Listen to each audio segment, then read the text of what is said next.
Hi ಎಲ್ರಿಗೂ ನಮಸ್ತೆ. Welcome back to lifestyle Chandan YouTube channel. So ಇವತ್ತಿನ ವಿಷಯ ನನ್ನ ಅನುಭವ ನೆಟ್ವರ್ಕ್ ಮಾರ್ಕೆಟಿಂಗ್ನಲ್ಲಿ. ತುಂಬ ಜನ ನೆಟ್ವರ್ಕ್ ಮಾರ್ಕೆಟಿಂಗ್ ಮಾಡಿರ್ತೀರಾ, ತುಂಬ ಜನ ಮಾಡೋರು ಇದ್ದೀರಾ, ತುಂಬ ಜನ ಕನ್ಫ್ಯೂಷನಲ್ಲಿರ್ತೀರಾ, ಇದರಲ್ಲಿ ನಾನು ಸಕ್ಸಸ್ ಆಗ್ತೀನಾ ಆಗಲ್ವಾ, ದುಡ್ಡು ಬರುತ್ತಾ ಬರಲ್ವಾ ಅಂತ. ನನಗೆ ನೆಟ್ವರ್ಕ್ ಮಾರ್ಕೆಟಿಂಗ್ ಪರಿಚಯ ಆಗಿದ್ದು ಡಿಪ್ಲೊಮಾ ಮಾಡ್ಬೇಕಾದ್ರೆ ನನ್ನ ಫ್ರೆಂಡ್ ಕಡೆಯಿಂದ. ಅವ್ನು ಯಾವುದೋ ಒಂದು ಹಿಂಗೆ ಟ್ರೈನಿಂಗ್ ಹೋಗ್ಬಿಟ್ಟು ಅಟೆಂಡ್ ಮಾಡಿ ಬಂದು ತುಂಬ ಅಲ್ಲಿ ಲಕ್ಷ ದುಡಿಬೋದು, ಕೋಟಿ ದುಡಿಬೋದು, ಕಾರ್ ಬರುತ್ತೆ, ಫಾರಿನ್ ಟ್ರಿಪ್ ಹೋಗ್ಬೋದು, ಅದರ ಅಟೆಂಡ್ ಮಾಡಿ ಬಂದು ನಮಗೆ ಈ ಥರ ಒಂದು ಟ್ರೈನಿಂಗ್ ಇದೆ, ಕರ್ಕೊಂಡು ಹೋಗ್ತೀನಿ ಬನ್ನಿ ಅಂತ ಹೇಳಿ ಕರ್ಕೊಂಡು ಹೋದ.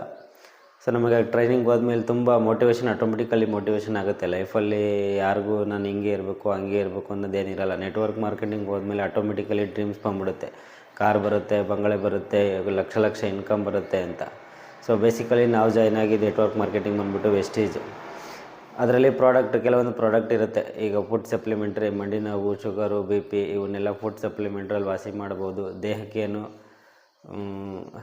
ಬೇರೆ ಅಂದರೆ ಏನಪ್ಪ ಅದು ವರ್ಡು, ಸೈಡ್ ಎಫೆಕ್ಟ್ ಇಲ್ಲ, ಯೂಸ್ ಮಾಡ್ಬೋದು ಫುಡ್ ಸಪ್ಲಿಮೆಂಟ್ರಿನ ಥರ.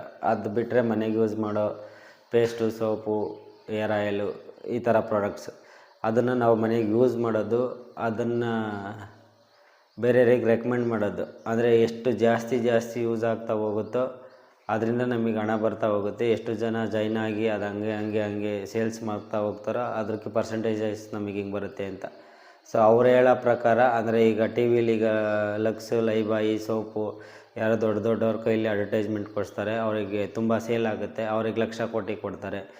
ಸೊ ಇದು ಸೇಮ್ ಅದೇ ಕಾನ್ಸೆಪ್ಟು, ಬಟ್ ನಾವು ಪ್ರಮೋಟ್ ಮಾಡ್ತೀವಿ ಒಬ್ರೊಬ್ರಿಗೆ. ನಾವು ಎಷ್ಟು ಜನ ಜಾಸ್ತಿ ಯೂಸ್ ಮಾಡ್ತಾ ಹೋಗ್ತಾರೋ ಅಷ್ಟು ಹಣ ನಮಗೆ ಬರ್ತಾ ಹೋಗುತ್ತೆ. ನಮ್ಮ ಕೆಳಗಡೆ ಎಷ್ಟು ಜನ ಅಂದರೆ ಫಾರ್ ಎಕ್ಸಾಂಪಲ್ ನಾನು ಯೂಸ್ ಮಾಡಿದ್ದೀನಿ, ನಾನು ಇನ್ನೊಬ್ರಿಗೆ ಹೇಳಿದ್ದೀನಿ, ಅವ್ರು 100 ಜನಕ್ಕೆ ಹೇಳಿದ್ರು, 100 ಜನ ಯೂಸ್ ಮಾಡಿದ್ರು 100 ಜನದಿಂದ ಪರ್ಸೆಂಟೇಜ್ ನನಗೆ ಬರುತ್ತೆ ಅನ್ನೋ ಕಾನ್ಸೆಪ್ಟ್.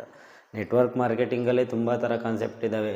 ಈಗ 20,000 ಕಟ್ಟು ಜಾಯಿನ್ ಮಾಡೋದು, 15,000 ಕಟ್ಟು ಜಾಯಿನ್ ಮಾಡೋದು, ಆಮೇಲೆ ಟ್ರಿಪ್ ಹೋಗೋದು, ಇಬ್ಬರನ್ನ ಜಾಯಿನ್ ಆದ್ಮೇಲೆ ಆ ದುಡ್ಡು ನಮಗೆ ವಾಪಸ್ ಬರೋದು, ಥರ ನೆಟ್ವರ್ಕ್ ಮಾರ್ಕೆಟಿಂಗ್ ಇದ್ದಾವೆ.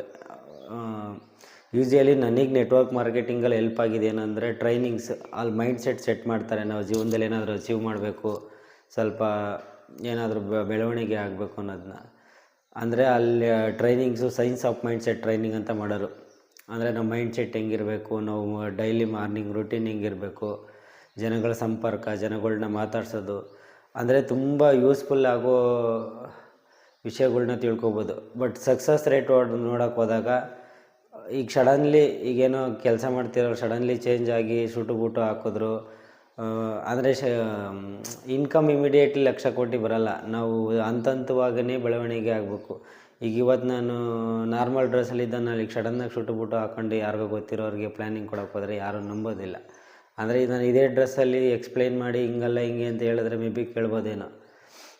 ನನಗೆ ಏಕಾಏಕಿ ಚೇಂಜಸ್ ಆಗಿ ಹೇಳೋಕೆ ಹೋದಾಗ ಏನೋ ಇಲ್ಲಿ ಫೇಕ್ ನಡೀತಿದೆ, ಏನೋ ದೋಖ ಮಾಡ್ತಾವ್ರೆ ಅನ್ನೋ ಫೀಲ್ ಬರುತ್ತೆ. ಅಂದರೆ ತುಂಬ ಸ್ಟ್ರಗಲ್ ಹಾಕಿ, ತುಂಬ ಶ್ರಮ ಬಿದ್ದು, ತುಂಬ ಮಾತುಗಾರಿಕೆ ಗೊತ್ತಿದ್ದು, ತುಂಬ ಕನ್ಸಿಸ್ಟೆನ್ಸಿಯಾಗಿ ಕೆಲಸ ಮಾಡಿದ್ರೆ ಮೇ ಬಿ ಸಕ್ಸಸ್ ಆಗ್ಬೋದು. ನಾವು ಸುಮ್ಮನೆ ಭ್ರಮೆಯಲ್ಲಿ ಅಲ್ಲಿ ಡೈಲಿ ಟ್ರೈನಿಂಗ್ ನೋಡೋದು, ಸಕ್ಸಸ್ ಆಗ್ತೀವಿ, ನಮಗೆ ಲಕ್ಷ ಬರುತ್ತೆ, ಕೋಟಿ ಬರುತ್ತೆ, ಫಾರಿನ್ ಟ್ರಿಪ್ ಹೋಗುತ್ತೆ ಅಂತ ತುಂಬ ಅದರಲ್ಲೇ ವರ್ಷಗಳ ಕಾಲ ಕಳೆದುಬಿಟ್ರೆ ಆಲ್ಮೋಸ್ಟ್ ಲಾಸಸ್ಸೇ ಆಗೋದು. ಮಾಡಿ network marketing may be use ಆಗಬಹುದು, ತುಂಬ ಸ್ವಲ್ಪ ಹಾರ್ಡ್ ವರ್ಕ್ ಆಗಿ ಮಾಡಿದ್ರೆ. ಈಗೆಲ್ಲ ನೆಗೆಟಿವ್ ಆಗ್ಬಿಟ್ಟೈತೆ. ಅಂದರೆ ಅದರಲ್ಲಿರೋ ಪ್ರಾಡಕ್ಟ್ ಕೆಲವೊಂದು ಚೆನ್ನಾಗಿರ್ತವೆ, ಯೂಸ್ ಮಾಡಿ ಬೇರೆಯವರಿಗೆ ಅಂದರೆ ಸಮ್ ಪರ್ಸೆಂಟೇಜ್ ಯೂಸ್ ಆಗ್ಬೋದು. ಪ್ಲಸ್ ಅದನ್ನೇ ನಂಬ್ಕೊಂಡು ನಾನು ಫುಲ್ ಟೈಮ್ ಅದರಲ್ಲೇ ಇರ್ತೀನಿ, ಅದರಲ್ಲೇ ದುಡ್ಡು ಮಾಡ್ತೀನಿ, ಅದರಲ್ಲೇ ಲಕ್ಷ ಬರುತ್ತೆ ಅನ್ನೋದು ಭ್ರಮೆ. ಅಂದರೆ ಒಂದು ಹಂತಕ್ಕೆ ನೀವು ತುಂಬ ಹಂತಕ್ಕೆ ಹೋಗ್ಬಿಟ್ಟಿದ್ದೀರ, ನಿಮ್ಮ ಕೆಳಗಡೆ ತುಂಬ ಜನ ಜಾಯ್ನ್ ಆಗಿಬಿಟ್ಟಿದ್ದಾರೆ, ಅವ್ರು ಕೆಲಸ ಮಾಡ್ತಿದ್ದಾರೆ ಅಂದಾಗ ಬರ್ಬೋದೇನೋ ಮೇ ಬಿ. ನೀವು ಸ್ಟಾರ್ಟಿಂಗ್ ಹಂತದಲ್ಲಿ ಹೋದಾಗ ಯಾವುದೇ ಕಾರಣಕ್ಕೂ ಬರೋದಿಲ್ಲ. ನಿಮ್ಮ ಹತ್ರ ಇನ್ನೊಂದು ಜಾಬು, ಬಿಸ್ನೆಸ್ಸು ಏನೋ ಇತ್ತು ಅಂದರೆ for example may be use ಆಗ್ಬೋದು. ಸೊ ನಾನು ಬಿಸ್ನೆಸ್ಸಿಗೆ ಬರೋ ಕಾರಣನೇ ನೆಟ್ವರ್ಕ್ ಮಾರ್ಕೆಟಿಂಗ್. ನಾವು ನೆಟ್ವರ್ಕ್ ಮಾರ್ಕೆಟಿಂಗ್ ಹೋದಾಗ ಏನಾದರೂ ಜೀವನದಲ್ಲಿ ಸಕ್ಸಸ್ ಆಗಲೇಬೇಕು, ಏನಾದರೂ ಮಾಡಲೇಬೇಕು, ಏನಾದರೂ ಲೈಫಲ್ಲಿ ಬದಲಾವಣೆ ತರಲೇಬೇಕು ಅಂತ ಮೈಂಡ್ ಸೆಟ್ ಬಂದಾಗ okay, some 1 to 6 years college ಮುಗಿಯೋವರೆಗೂ ನೆಟ್ವರ್ಕ್ ಮಾರ್ಕೆಟಿಂಗಲ್ಲೇ ಇದ್ದು. ಐ ಥಿಂಕ್ ಇದರಲ್ಲಿ ಬದಲಾವಣೆ ಆಗಲ್ಲ. ಅಂದರೆ ನಮಗೆ ಮಾಡೋಕ್ಕಾಗಲಿಲ್ವೋ, ಇಲ್ಲ ಅದರಿಂದ ನಮಗೆ ರಿಟರ್ನ್ಸ್ ಬರಲಿಲ್ವೋ ಗೊತ್ತಿಲ್ಲ. ನಾವು ಅಂದ್ಕೊಂಡಿದ್ದ ರೀತಿ ಅದ್ರಲ್ಲಿ ಬರಲಿಲ್ಲ. ಮೇ ಬಿ ಬರೋದೇನೋ ನಾವು ಎಫರ್ಟ್ ಹಾಕಿ ಮಾಡಿದರೆ ನಾನು ಆ ರೇಂಜಿಗೆ ಏನು ಮಾಡಲಿಲ್ಲ. ತುಂಬ ಜನಕ್ಕೆ ಪ್ಲ್ಯಾನಿಂಗ್ ಕೊಡೋದು, ಸೇರಿಸೋದು, ಸೇಲ್ಸ್ ಮಾಡೋದು ಅದೆಲ್ಲ ಮಾಡಲಿಲ್ಲ. ಸುಮ್ಮನೆ ಹಂಗೆ ಮೋಟಿವೇಶನ್ ಆದಾಗ ಒಂದು ಸ್ವಲ್ಪ ಮಾಡೋದು, ಆಮೇಲೆ ಸುಮ್ಮನೆ ಇರೋದು. ಅದರಿಂದ ಏನಾದರೂ ಮಾಡಬೇಕು ಅಂದಾಗ ನನಗೆ ಬಿಸ್ನೆಸ್ ಐಡಿಯಾ ಬಂದಿದ್ದು. ಬಿಸ್ನೆಸ್ಸೇ ಮಾಡಬೇಕು ಅಂತ, ಯಾವ ಬಿಸ್ನೆಸ್ ಮಾಡಬೇಕು ಅಂತ ಯೋಚನೆ ಮಾಡುವಾಗ ಪೇಪರ್ ಪ್ಲೇಟ್ ಬಿಸ್ನೆಸ್ ಶುರು ಮಾಡಿದ್ದು. ಸೊ ನೆಟ್ವರ್ಕ್ ಮಾರ್ಕೆಟಿಂಗ್ ಯಾರೆಲ್ಲ ಮಾಡ್ತಾಯಿದ್ದೀರಾ, ಯಾರೆಲ್ಲ ಮಾಡಬೇಕು ಅಂದ್ಕೊಂಡಿದ್ದೀರಾ, ಯಾರೆಲ್ಲ ಮಾಡಿದ್ದೀರಾ, ಮಾಡಿ ನಿಮಗೆ ಇಷ್ಟ ಇದ್ದರೆ ತುಂಬ ಮೋಟಿವೇಶ್ನಲ್ ಭ್ರಮೇಲೇ ಮಾಡೋಕ್ಕೆ ಹೋಗ್ಬೇಡಿ. ಏನೋ ಅದರಿಂದ ಬರೋ ಇನ್ಕಮ್ ಒಂಥರ ಪ್ಯಾಸಿವ್ ಇನ್ಕಮ್ ಆಗಿ ಬಂದರೆ ಓಕೆ, ಖುಷಿ. ಬಟ್ ಅದರಲ್ಲೇ ನಾನು ಸ್ಟೇಬಲ್ ಆಗಿ ನಿಂತ್ಕೋತೀನಿ ಅನ್ನೋದು ಸ್ವಲ್ಪ ಸ್ಟಾರ್ಟಿಂಗ್ ಸ್ಟೇಜಲ್ಲಿ ಕಷ್ಟ ಇರುತ್ತೆ. ನೀವು ಅದನ್ನೇ ಸ್ವಲ್ಪ ಮೈಂಡ್ಗೆ ಹಾಕ್ಕೊಂಡು ಮೋಟಿವೇಶನಲ್ಲಿ ತೇಲಾಡ್ತಾ ಕೆಲಸ ಮಾಡಿಬಿಡಿ. ಅದು ನಡೀತಾ ಇರಲಿ, ಪಕ್ಕದಲ್ಲಿ ಇನ್ನೊಂದು ನಡೀತಿರಲಿ. ಈಗ 150 ಕಡೆಯಿಂದ ಇನ್ಕಮ್ ಬಂದರೆ ಏನದು ಲಾಸ್ ಅಲ್ಲ.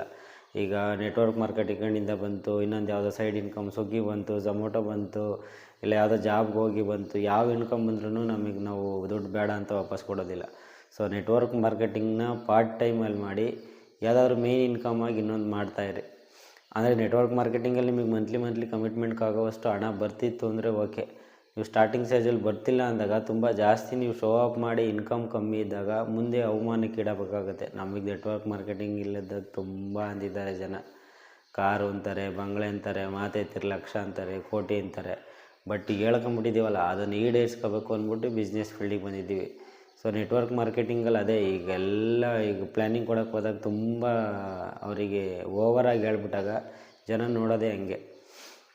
ಸೊ ಯಾರೆಲ್ಲ ನೆಟ್ವರ್ಕ್ ಮಾರ್ಕೆಟಿಂಗ್ ಮಾಡ್ತಾಯಿದ್ದೀರಾ, ಜೊತೆಗೆ ಇನ್ನೊಂದು ಯಾವ್ದಾದ್ರು ಇನ್ಕಮ್ ಬರೋದು ಮಾಡ್ತಾಯಿರಿ. ನೆಟ್ವರ್ಕ್ ಮಾರ್ಕೆಟಿಂಗ್ನ ಸ್ಮಾರ್ಟಾಗಿ ತುಂಬ ಓವರ್ ಬಿಲ್ಡಪ್ ಕೊಡ್ಕೊಂಡು ಮಾಡೋಕ್ಕೆ ಹೋಗ್ಬೇಡಿ. ಓಕೆ, ಬಂದಷ್ಟು ಬರಲಿ ಇನ್ಕಮ್, ಅದರಿಂದ ನಿಮ್ಗೇನು ಬಂದ್ರೂ ಅದು ನಿಮಗೆ ಸೇರೋದು. ಜೊತೆಗೆ ಮಾಡ್ತಾ ಹೋಗಿ. ನನ್ನ ಪೇಪರ್ ಪ್ಲೇಟ್ ಬಿಸ್ನೆಸ್ ಹೇಗೆ ಅಂತ ನಾನು ನೆಕ್ಸ್ಟ್ ವೀಡಿಯೋದಲ್ಲಿ ತಿಳಿಸ್ಕೊಡ್ತೀನಿ. ನನಗೆ ನೆಟ್ವರ್ಕ್ ಮಾರ್ಕೆಟಿಂಗಿಂದ ಹೆಲ್ಪ್ ಆಗಿದ್ದು ಅಂದರೆ ಮೇ ಬಿ ನನ್ನ ಮೈಂಡ್ ಸೆಟ್ಟು ಬಿಸ್ನೆಸ್ಸಿಗೆ ಬರೋದಕ್ಕೆ ಕಾರಣ ನನ್ನ ಕೆಲವೊಂದು ಹ್ಯಾಬಿಟ್ಗಳು, ಅಂದರೆ ಡ್ರೀಮ್ಸು ಕೆಲವೊಂದು ಓಕೆ ಅಚೀವ್ ಮಾಡಬೇಕು, ನಾವು ಒಂಚೂರು ಲೈಫಲ್ಲಿ ಒಂದು ಹಂತಕ್ಕೆ ಬೆಳಿಬೇಕು ಅಂತ. ಈಗೆಲ್ಲ ಯೂಟ್ಯೂಬ್ ಫೇಸ್ಬುಕ್ಕಲ್ಲೆಲ್ಲ ಬರೀ ಎಲ್ಲರೂ ಮೋಟಿವೇಟರೇ ಆಗಿಬಿಟ್ಟಿದ್ದಾರೆ. ಬಟ್ ಯಾವಾಗ ಹಿಂದೆ ನಾವು ಒಂದು ಕಾಲೇಜ್ಗೆ ಹೋಗ್ಬೇಕಾದ್ರೆ ಒಂದು 5 years ಬ್ಯಾಕು ಅವಾಗೇನು ಜಾಸ್ತಿ ಯೂಟ್ಯೂಬ್ ಫೇಸ್ಬುಕ್ಕಲ್ಲಿ ಯಾರು ಹಂಗೆ ಆ್ಯಕ್ಟಿವ್ ಯೂಟ್ಯೂಬಿಂದ ದುಡ್ಡು ಬರುತ್ತೆ ಅದೆಲ್ಲ ಏನಿರಲಿಲ್ಲ. ಆವಾಗ ಇದ್ದು ನೆಟ್ವರ್ಕ್ ಮಾರ್ಕೆಟಿಂಗ್ ಕ್ರೇಜೇ ಹಂಗಿತ್ತು. ತಿಂಗಳಿಗೆ ಒಂದು ಸಲ ತುಮಕೂರಲ್ಲಿ ಫಂಕ್ಷನ್ ಮಾಡಿದ್ರೆ ದೊಡ್ಡ ಗುಬ್ಬಿ ವೀರಣ್ಣ ಕಲಾಕ್ಷೇತ್ರದಲ್ಲಿ ಮಾಡೋರು. 1,000, 2,000, 5,000 ಜನನ ತುಂಬಿಸಿದ್ರು ಪ್ರತಿ ತಿಂಗಳು.